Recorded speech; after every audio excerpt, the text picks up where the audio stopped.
delta H2 est égal. Alors je vous ai dit, le signe est d'une extrême importance lorsque vous faites de la thermochimie. C'est pour cette raison que je dois faire entre parenthèses. Donc le delta H1, c'est celui-là, formation de CO2. Moins 393,5. Moins 393,5. Moins delta H2. Donc moins 110,5. Moins 110,5.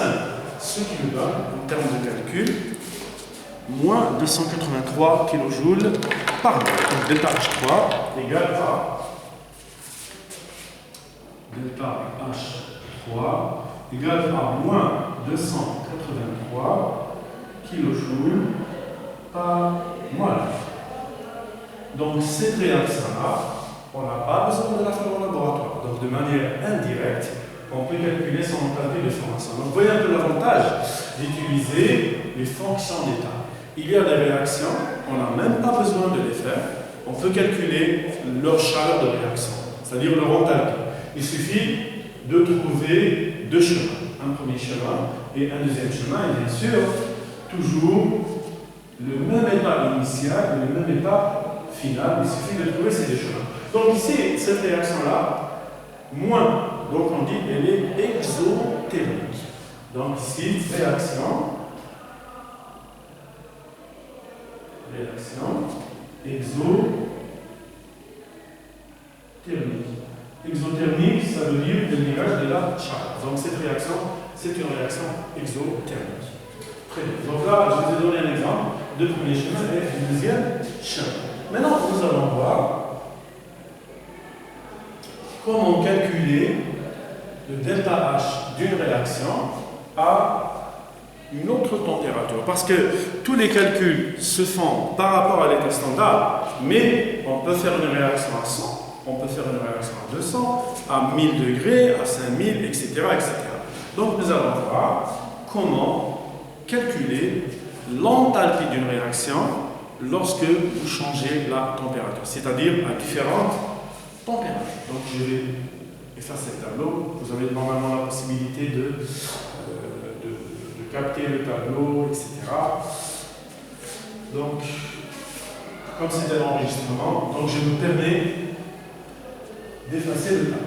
Donc nous allons faire calcul de delta H de réaction à différentes températures. C'est-à-dire qu'on va changer la température comme on veut. Soit on va abaisser la température, ou bien on va augmenter la température.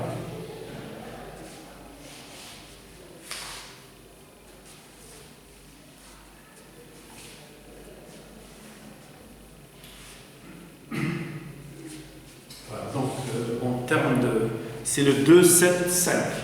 Donc 275,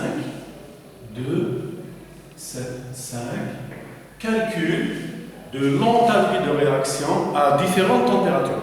Bien calcul de chaleur de réaction à différentes températures. Donc calcul de delta H de réaction à différentes températures.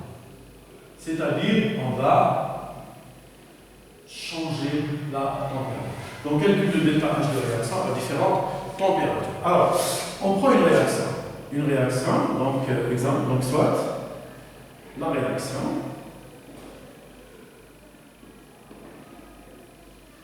Alors, la réaction, donc générale, je prendrai donc plus tard, on aura un exemple de cas particulier.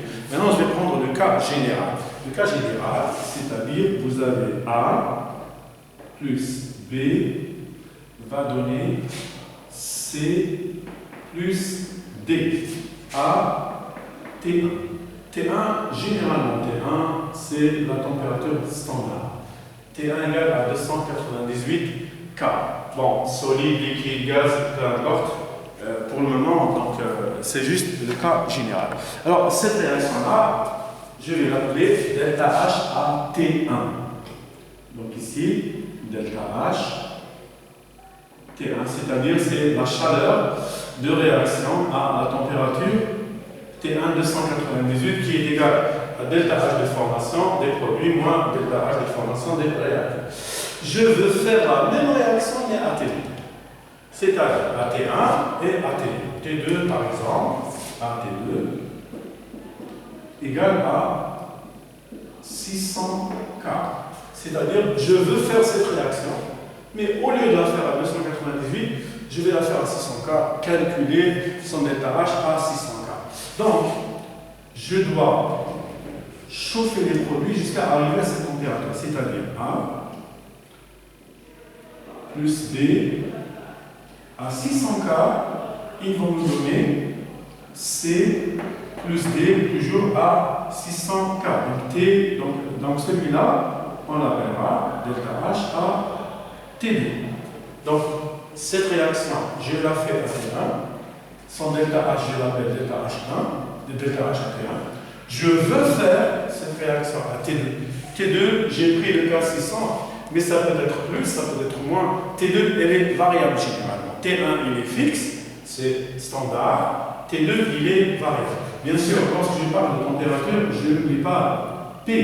P égale donc à P égale à 1 atmosphère. Là aussi, P, donc il faut toujours préciser les conditions dans lesquelles vous travaillez. On est toujours à P constant. L'enthalpie, la définition, c'est chaleur à P constant. Donc la pression doit être un paramètre qui est constant. Très bien. Donc j'ai un delta H à T1 et j'ai bien sûr un delta H à T2. Comment faire? Eh bien, je vais relier la première avec la deuxième. Donc, je fais à 600. Donc, je chauffe le A de T1 jusqu'à T2. C'est-à-dire de 298 jusqu'à 600. Je chauffe le B de T1 jusqu'à T2. Donc, chauffer le A, je l'appellerai ici delta H1. Pourquoi? Parce que le A, pour faire cette réaction, il faut que les réactifs soient à 600. Donc, je chauffe le A de T1 à T2. Je chauffe le B de T1 à T2. Donc, celui-là, je l'appellerai delta H2. La réaction va se dérouler à T constant. Donc, les produits sont à T2. Je dois fermer mon cycle pour revenir à ce qu'on appelle premier chemin et deuxième chemin.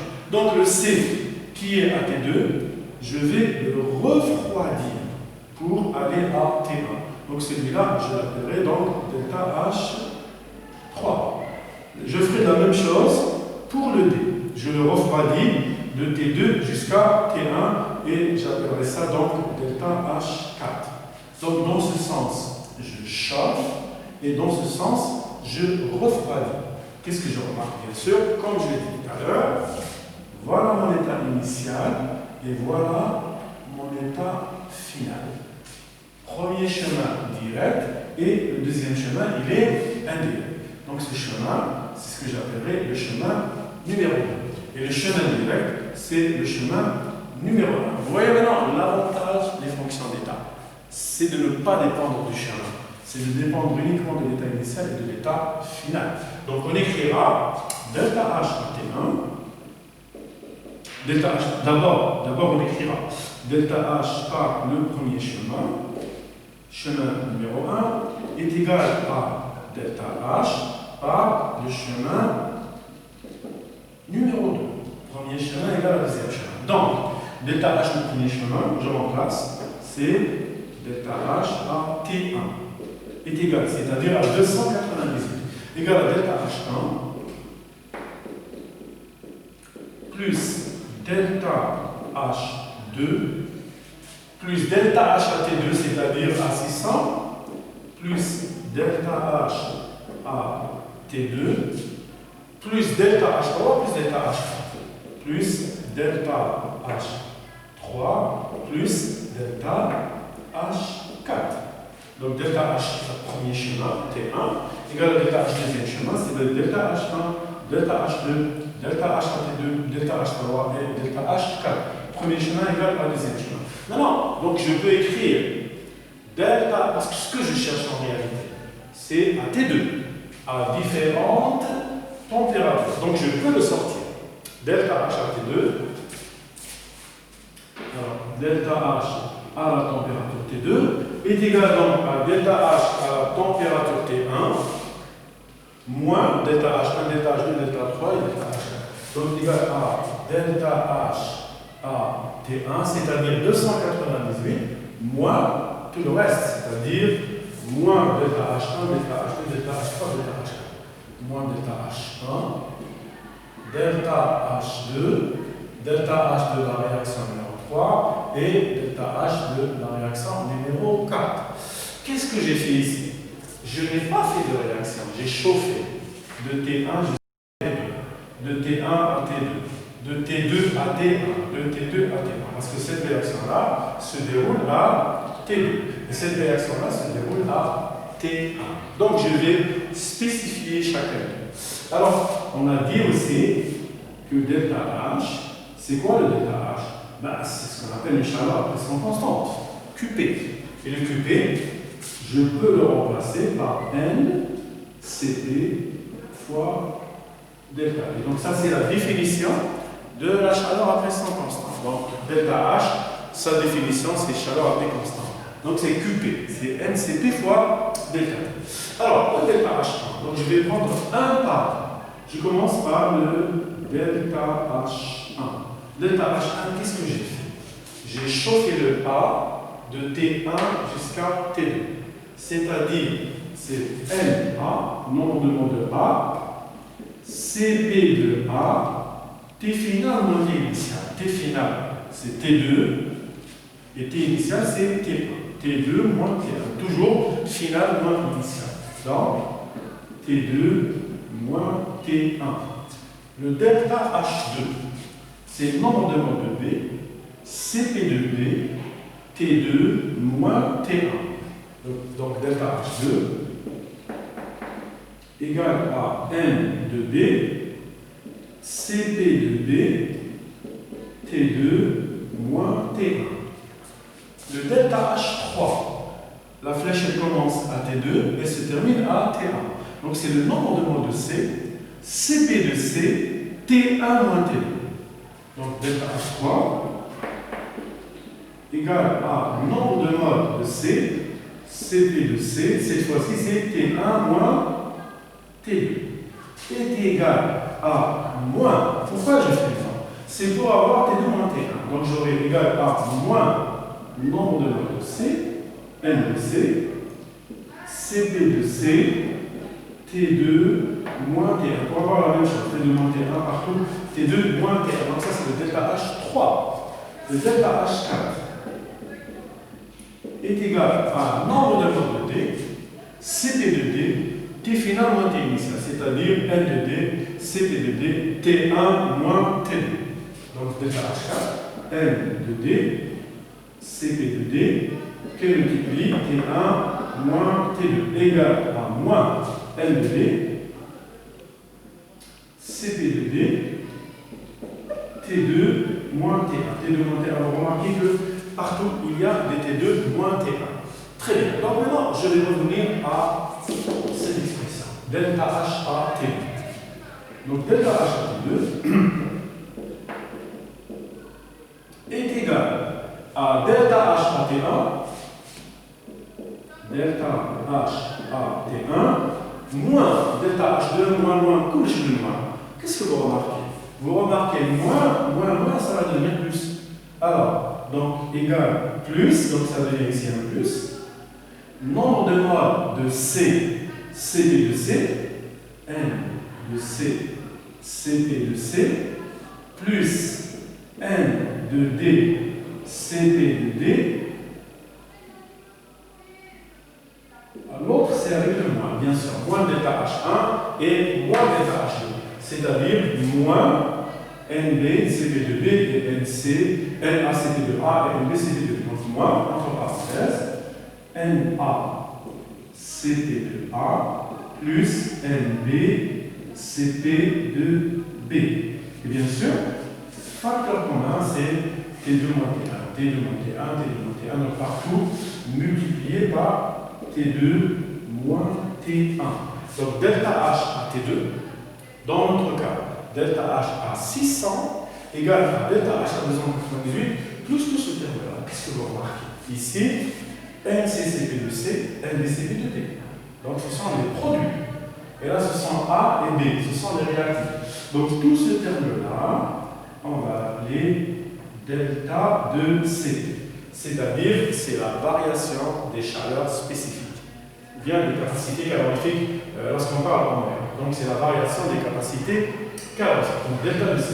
Donc on pose delta de CP égale à somme de CP des produits moins somme de CP des réactifs. Égale somme CP produit moins somme CP des réactifs. Donc c'est la somme de CP des produits moins la somme de CP des réactifs. Et T de moins T1, là c'est tout simplement delta. Donc qu'est-ce qu'on aura après? On aura tout simplement delta H à T2 égale à delta H à la température T1, c'est-à-dire généralement 98, plus delta de CP fois delta T. Ou bien on écrira d'une autre manière, parce que généralement le delta de CP il change. Bon, quelquefois il est constant, quelquefois il est variable. Donc on écrira delta H à T2 égale à delta H à T1 plus l'intégrale de delta CP dt entre T1 et T2. Et ça s'appelle loi de Kirchhoff. Loi de Kirchhoff.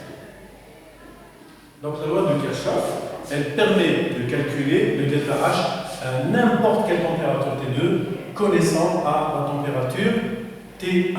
Dans notre exemple, celui-là, voilà, T1 et T2, qu'est-ce qu'on pourra écrire? On pourra écrire delta H à T2, c'est-à-dire delta H à 600, donc 298. Donc delta H à 600, T2,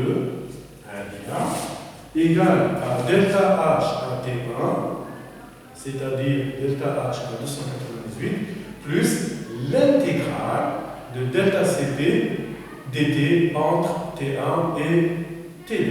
Donc, vous allez calculer le delta de CP. Généralement, il est constant, mais quelquefois aussi il est variable. C'est pour ça qu'on a mis ici à l'intérieur. Delta T, c'est T final moins T initial, c'est-à-dire 600 moins 298.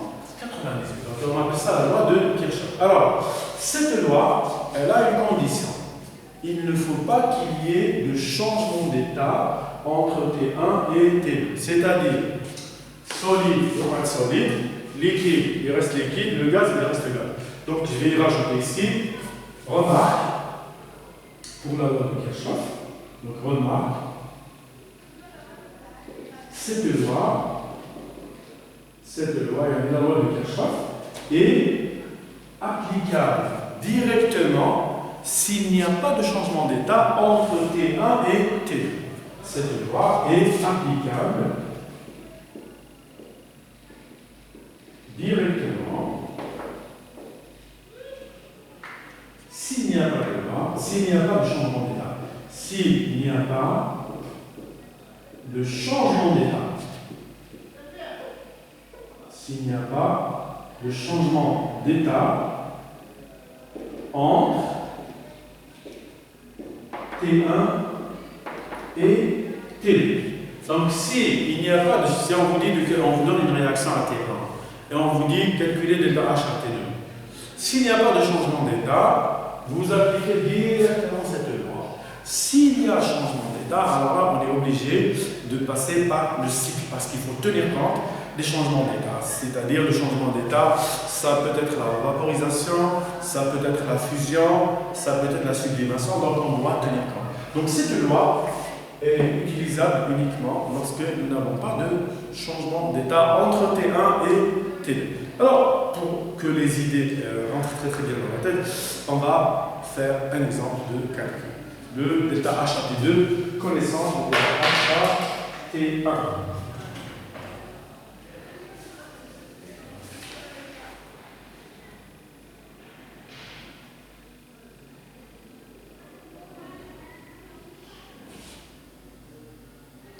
Donc je vais faire un exemple de calcul. Je crois que je vais effacer le tableau.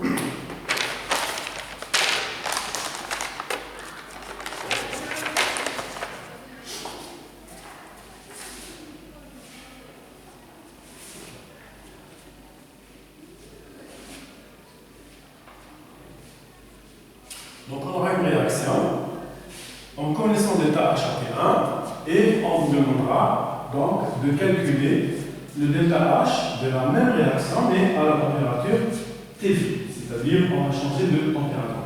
Donc généralement T1 il est fixe, c'est 298. Par contre T2 c'est une variable. T1 c'est une référence. Tous les scientifiques du monde entier vont vous donner les valeurs par 298. Pourquoi 298? C'est une température de référence.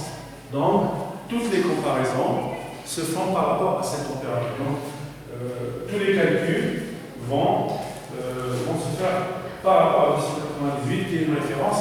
Donc, on va retrouver des données qui sont généralement à 298. Donc, le monde entier travaille avec ces valeurs-là.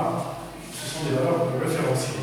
Très bien. Donc ici, je vais vous donner un exemple de calcul. Donc, exemple, calculer donc, soit la réaction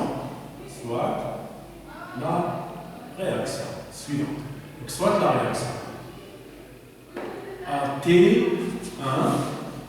égale 298 K et P égale à 1 atmosphère. Donc on va calculer, j'ai une réaction à T1. Alors la réaction est la suivante. 2 fois 2 NH3 gaz, 2 NH3 gaz, c'est-à-dire le gaz d'ammoniac, plus 3 demi de eau de gaz, 3 demi de eau de gaz, va nous donner N de gaz plus 3 H2O gaz. N de gaz plus 3 fois H2O gaz. Donc à la température de 298 Kelvin. Donc là, on va écrire delta H à 298. Donc delta H à 298. Bon, vous allez probablement me dire à 298, H2O n'est pas gaz. Eh bien, détrompez-vous. On peut parfaitement trouver du H2O gaz à cette température. C'est très simple. Je vais vous donner un exemple ici devant moi, que j'ai l'habitude de donner aux étudiants. La lingette avec laquelle j'efface le tableau, donc je la tiens entre mes mains, elle est mouillée. Ça veut dire qu'elle est humide, elle contient de l'eau. Mais au bout de 2 minutes, 3 minutes, elle va complètement sécher. Si elle a séché, ça veut dire quoi? Ça veut dire l'eau, elle est passée de l'état liquide à l'état gazeux. Donc, j'ai du H2O à 25 degrés à l'état gazeux. Lorsque vous séchez le linge, l'eau, elle s'évapore. Donc, on n'a pas besoin de monter jusqu'à 100 pour évaporer l'eau. C'est juste pour vous dire qu'on peut parfaitement avoir de H2O gaz à 298 Kelvin. Très bien. Donc, ça, c'est la première partie de l'exercice. Vous allez comprendre pourquoi j'ai donné ça. Alors, la question, c'est quoi? Donc, je connais. Donc, à T1, etc., delta H. Alors, delta H de cette réaction est égal à 637,2. Donc, delta H égale à moins 637,2 kJ. Donc, ça, c'est l'enthalpie de la réaction. C'est-à-dire, l'enthalpie de cette réaction. Pourquoi je n'ai pas écrit kJ par mol? Parce que j'ai 2. Si je veux par mol, je dois diviser ce chiffre par 2. Donc là, il faut toujours faire attention. Kilojoule, si vous avez 1, on écrira kilojoule par mol. Si vous avez 2, 3, 4, etc., donc c'est kilojoule par rapport au nombre. Donc généralement, on laisse par kilojoule. Très bien. Alors la question, c'est quoi? Calculer delta H de cette réaction à 500 K.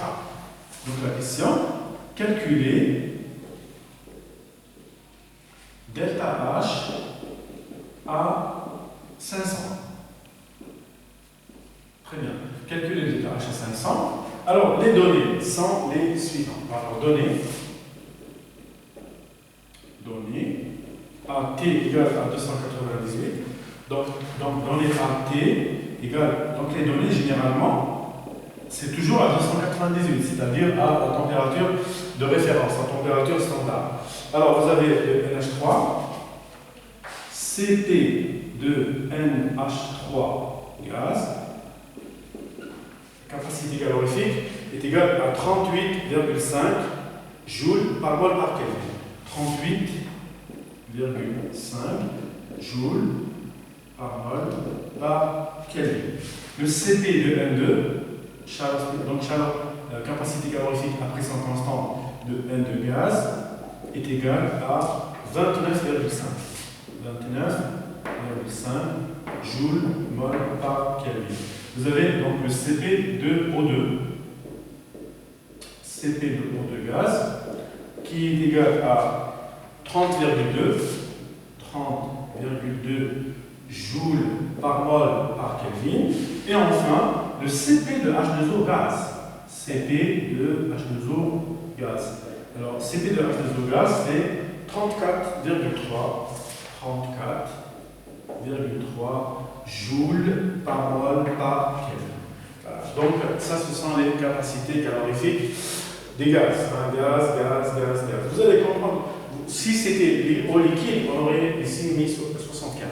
Parce que la capacité calorifique de l'eau liquide est 2 fois plus grande que la capacité calorifique de l'eau à l'état gazeux ou bien de l'eau à l'état solide. Très bien.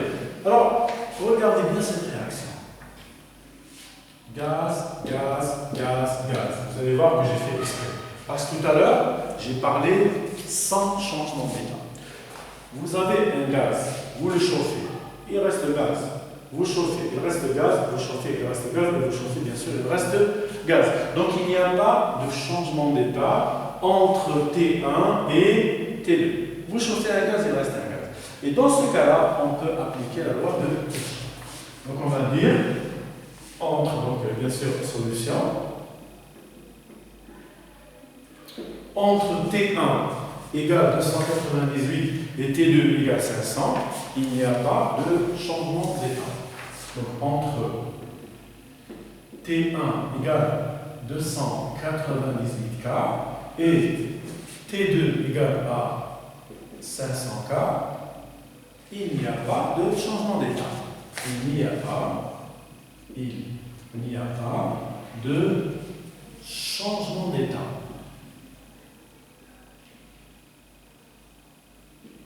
C'est-à-dire qu'il n'y a pas de changement d'état physique. Liquide, il n'y a pas de liquide ici. J'ai fait exprès de ne pas mettre H2O liquide. Parce que si j'avais mis H2O liquide ici, à 500, l'eau elle va devenir gaz.